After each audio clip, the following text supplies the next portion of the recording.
এলাকায় ভাগ করেছি, তোমাদেরকে থানা দিছি, জেলা দিছি, বিভাগ দিছি, এলাকার নাম দিছি, তোমার নিজের নাম দিছি, বাবার নাম দিছি, এগুলো একটাও কিন্তু সম্মানের মানদণ্ড না। কথা ঠিক না ঠিক?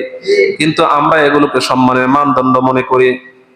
আমরা বলি আমি ঢাকাইয়া পোলা। কথা ঠিক না ঠিক? আমি কি বলা? ঢাকাইয়া পোলা। আর তুই ময়মনসিংহা, তুই বরিশাল্লা, তুই নোয়াখাইলা। ঢাকায় হইলে আলাদা শ্রেষ্ঠত্ব, আলাদা মর্যাদা। আমি চৌধুরী বংশের ছেলে। কথা ঠিক না ঠিক? আমি খান বংশের ছেলে।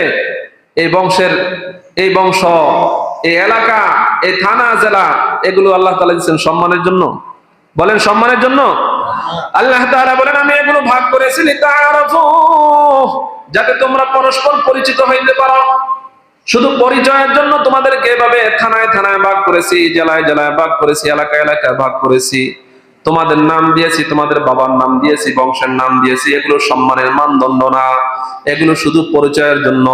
প্রকৃতপক্ষে সম্মানের মানদণ্ড হলো ইন্না আক্রামাকুম ইনদাল্লাহি আতকাকুম। সম্মানের একমাত্র মানদণ্ড হলো আল্লাহর ভয়, তাকওয়া। সুবহানাল্লাহ। তাকওয়া যার ভিতরে যত বেশি, সেই প্রকৃতপক্ষে সম্মানিত। যে আল্লাহর ভয় ভিতরে লালন কইরা গুনাহ খাতা থেকে, অপরাধ থেকে বিরত থাকতে পারে, সেই হলো